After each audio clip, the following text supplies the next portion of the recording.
Bonjour à tous.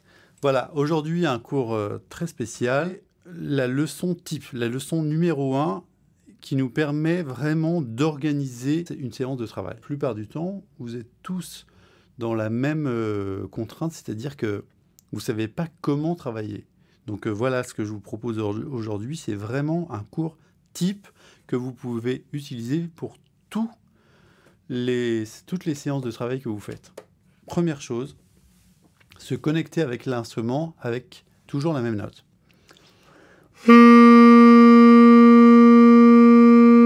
Ok ?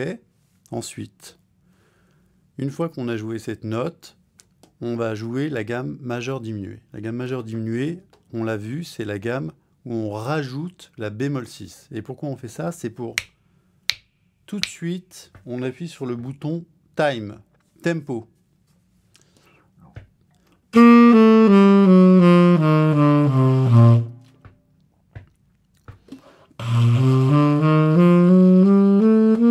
Voilà, ça nous permet de tout de suite jouer en rythme et de jouer la gamme de Do majeur, par exemple, qui commence par Do et qui finit sur le Do, mais sur les temps. Parce que ce qui est important par rapport à cette musique, c'est que c'est une musique c'est de l'harmonie et du rythme qui sont mêlés. Ok ? C'est pas d'un côté l'harmonie et de l'autre le rythme. C'est vraiment ensemble.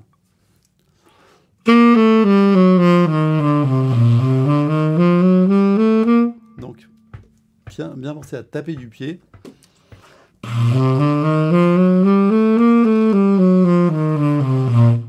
Si on tape du pied, en fait, c'est pour donner à notre corps une information en même temps qu'on joue. Comme ça, on croise deux informations. L'information du coup du pied par terre, plus le son qui arrive sur chaque note. Da da da da da da da da da. Ok ? Et du coup, on va enregistrer de l'information de cette façon-là. Après, quand on s'est connecté à l'instrument avec une note et qu'on a chauffé avec la gamme majeure diminuée, alors on décide de jouer quelque chose. Moi, ce que je fais par exemple, c'est que je vais à partir de maintenant, je vais jouer un morceau. Mais si vous ne connaissez pas de morceau, ou si vous n'êtes pas encore à l'aise pour jouer un morceau tout seul, vous pouvez aussi jouer, par exemple, une gamme. Et une gamme très facile à développer, c'est la gamme pentatonique. Donc, hop, ça, il faut que ça soit un automatisme. On va jouer la gamme pentatonique de Do.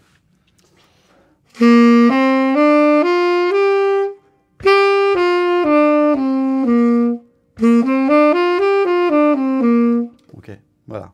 Ensuite, ce que je vais faire, c'est que je vais m'amuser à monter la gamme et à descendre juste pour voir quelle sensation ça fait.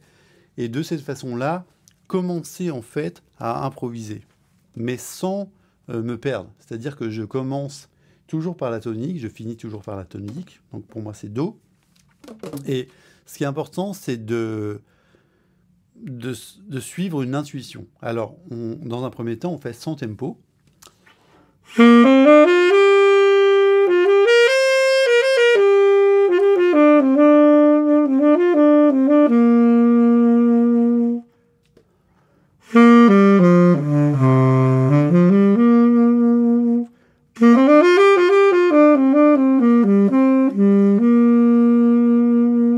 En fait, je m'entraîne à créer de la mélodie. Parce que l'improvisation, les phrases d'improvisation, ce ne sont que des phrases de mélodie. Nous, on ne joue pas d'harmonie sur nos instruments parce qu'on ne joue qu'une note à la fois. Donc, on peut jouer que de la mélodie. Et même jouer des accords compliqués ou quoi que ce soit, c'est aussi jouer des mélodies avec des informations. Donc là, le but du jeu, c'est vraiment toujours de créer de la mélodie. Donc, je l'ai fait sans tempo. Maintenant, j'essaye de voir en tempo, qu'est-ce que ça fait.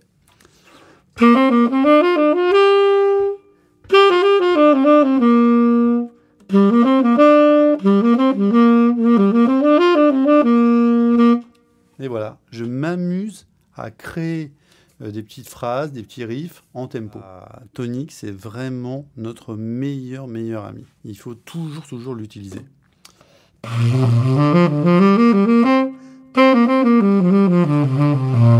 Voilà, comme ça, on entend aussi une logique de phrase.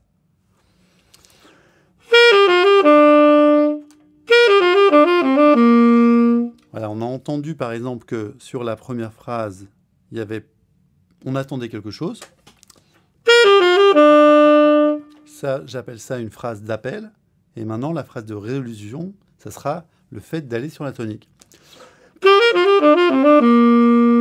Ok, donc je peux m'amuser à trouver des phrases d'appel. Donc les phrases d'appel, c'est toutes les notes sauf la tonique. Et la phrase de résolution, aller sur la tonique.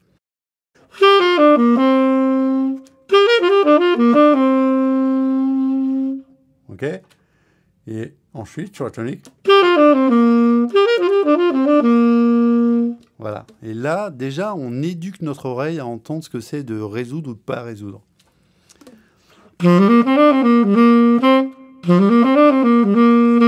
Et là, on voit très bien qu'en jouant quasiment la même phrase, une fois avec la phrase d'appel et une fois avec la phrase de résolution, on construit un langage qui est tout à fait cohérent.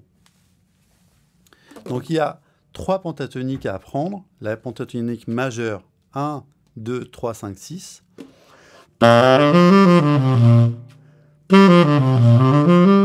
La pentatonique mineure, 1, bémol 3, 4, 5, bémol 7.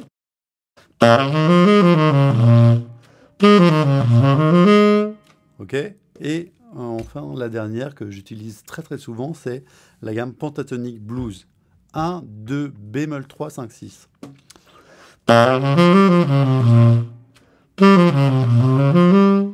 Voilà. Ça, c'est vraiment les 3 à connaître par cœur. Alors, la priorité absolue des séances de travail, c'est d'apprendre des morceaux. Il faut que tout votre travail soit relié à des morceaux. Sinon, vous travaillez dans le vide, puisque le but du jeu, c'est quand même de jouer avec des gens. Donc, il faut travailler des morceaux, réviser des morceaux sans arrêt. Alors, donc là, je vous apprends un petit blues très simple.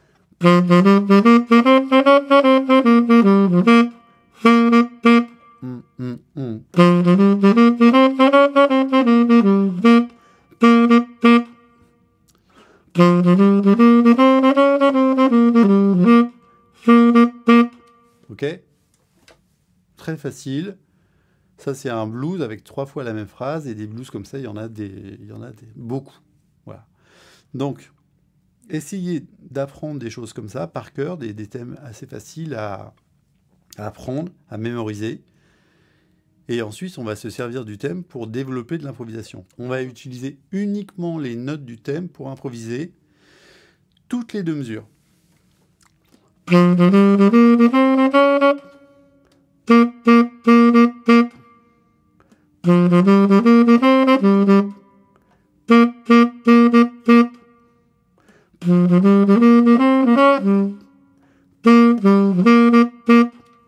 Voilà.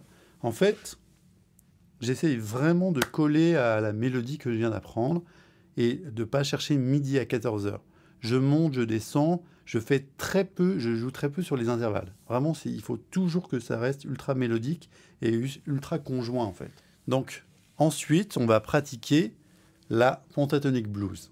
Donc là, évidemment, on est sur un blues, donc ça va très bien. Pourquoi la pentatonique blues? Parce que la pentatonique blues, elle nous permet de faire sonner toute la grille, de sonner sur toute la grille sans s'occuper des accords, mais en s'occupant de la structure. Et dans ma hiérarchie, okay, donc la mélodie, le tempo, la structure. Il faut absolument savoir où on est dans la structure. Et ça, c'est vraiment le truc le plus important à travailler, parce que sans la structure, si on ne sait pas où on est, alors on pourra rien développer. Il faut absolument mettre plein de repères par rapport à la structure. Donc, en fait, ce qui est pas mal, c'est de créer un riff et de le jouer sans arrêt. Toutes les 2 mesures. Donc là, par exemple, j'ai fait... Ok? Donc, ce que je vais m'amuser à faire, c'est jouer ce riff sur toute la grille. Il y a 12 mesures. Le riff, il dure 2 mesures. Donc, je vais devoir jouer 6 fois. 1, 2, 3...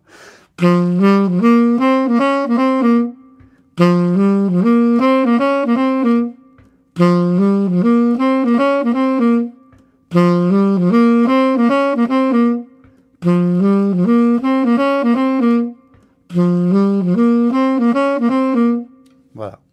Maintenant, ce que je vais m'amuser à faire, c'est une fois je joue le riff, une fois j'essaye de répondre.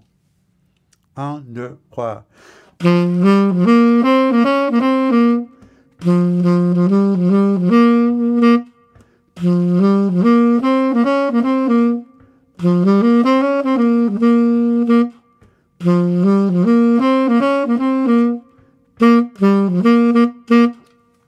je ne vais pas chercher midi à 14 h, je réponds avec mon intuition par rapport à ce que je pourrais jouer après la première phrase. Et souvent, c'est des choses qui sont très très mélodiques qui viennent.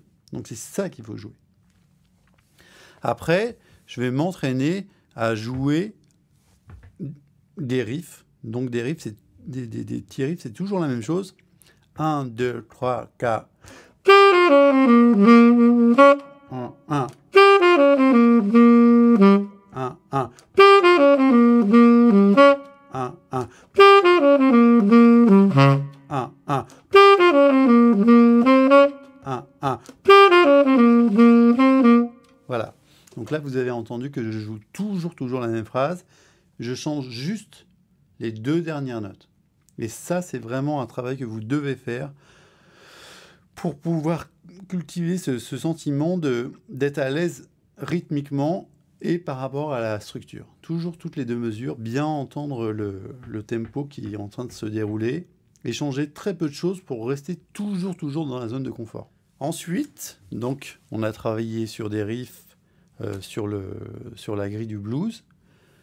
Et maintenant, j'ai envie de travailler vraiment les accords du blues. Donc, je vais prendre la grille la plus simple, c'est-à-dire 2 mesures de 1, 2 mesures de 1, 2 mesures de 4, 2 mesures de 1, 2 mesures de 5, 2 mesures de 1. Donc, pourquoi est-ce que je parle en degrés? C'est que penser en degrés, ça sera, pour l'avenir, ça sera beaucoup plus facile. Parce que maintenant que j'ai mes 1, mes 4 et mes 5, alors j'ai juste à choisir le 1, en l'occurrence Do.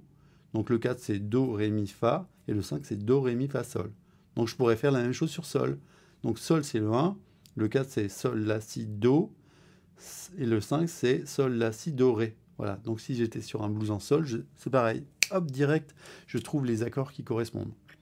Donc dans un premier travail, ce que je vais faire, c'est de jouer uniquement les toniques des accords. Mais je ne vais pas faire ça en ambiance ronde. Je vais faire ça vraiment d'une façon dynamique. Donc toutes les toniques, toutes les deux mesures, en changeant tous les degrés.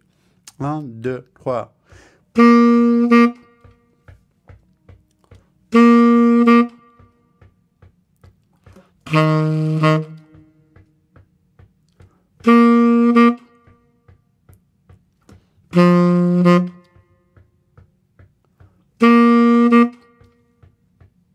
Voilà.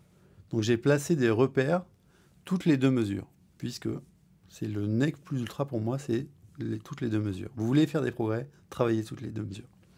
Donc maintenant, ce qu'on va jouer, c'est de la tonique à la tierce sur tous les accords. 1, 2, 3, 4.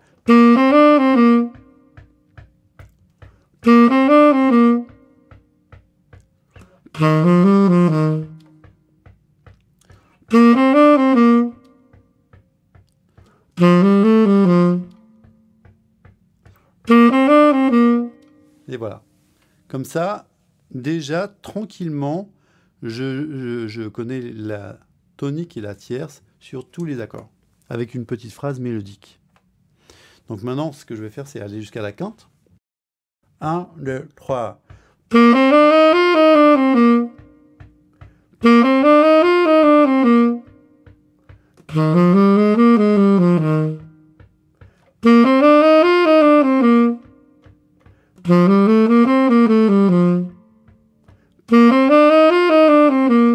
Ok, très bien.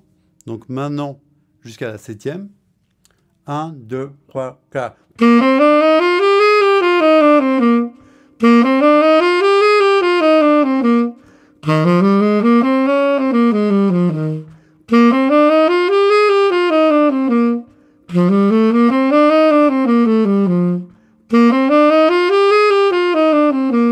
Ok, très bien. Donc là, j'ai joué de tonique 7e à tonique. Donc maintenant, ce que je peux faire, c'est que je peux jouer 7e, tonique 7e, la phrase à l'envers.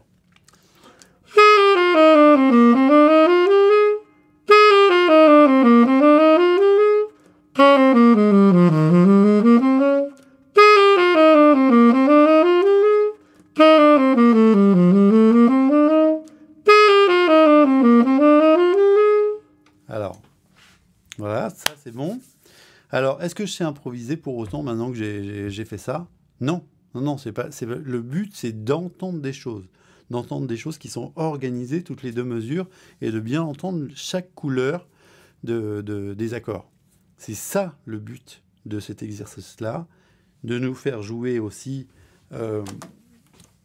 de nous faire jouer en gardant vraiment ce truc de régularité.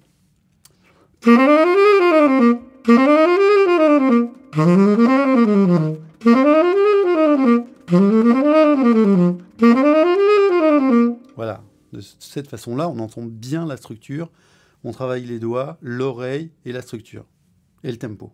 Donc, c'est du 100%. Et ensuite, je vais m'entraîner à créer du langage. Donc, je sais que sur Do7, par exemple, au début, la gamme, c'est... Donc, l'accord, c'est... OK? Donc, je m'arrête pendant un moment, là, je suis là, hop, je vais chercher une phrase qui fait sonner mon accord de Do7.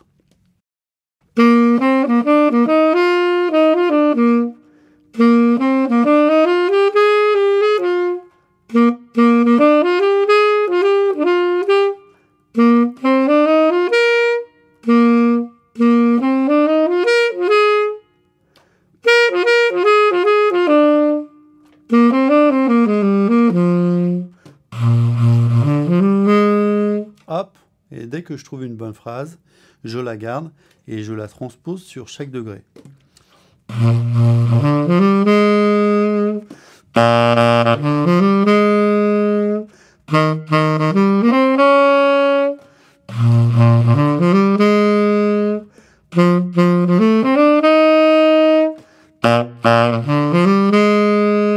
Voilà. Déjà, hop, ça y est, j'ai travaillé une phrase qui va enrichir mon vocabulaire et je l'ai transposée déjà sur plusieurs tonalités. Donc maintenant, ce que je vais faire, c'est utiliser la même phrase, mais voir comment je pourrais changer des petits éléments.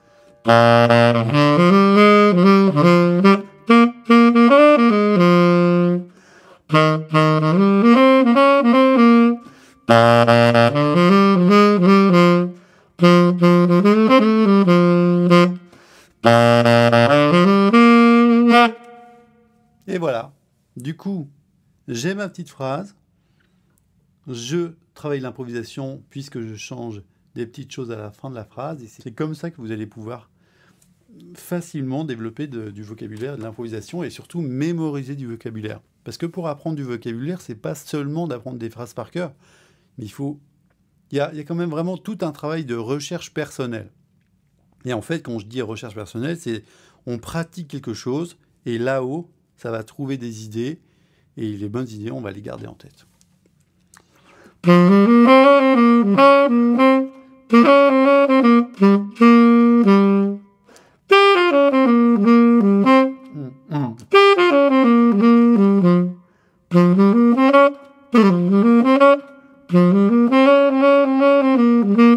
Voilà, donc ça c'est un exemple de solo avec la pentatonique blues et maintenant un exemple de solo où je ne joue pas toujours la septième. Parce que sur les accords de dominante, comme sur tous les accords d'ailleurs, on n'est pas obligé de jouer les septièmes.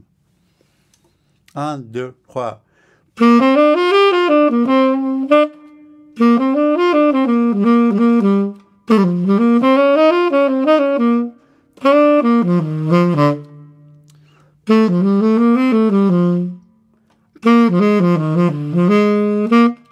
Et voilà. Donc voilà le premier cours fondamental que je vous propose. Donc là, il y a quand même pas mal de choses à développer, mais vous pouvez faire ce travail en le transposant sur n'importe quel morceau. Voilà, ciao, à très bientôt. Abonnez-vous à ma chaîne, cliquez sur j'aime si ça vous a plu et je vous dis à très vite. Ciao.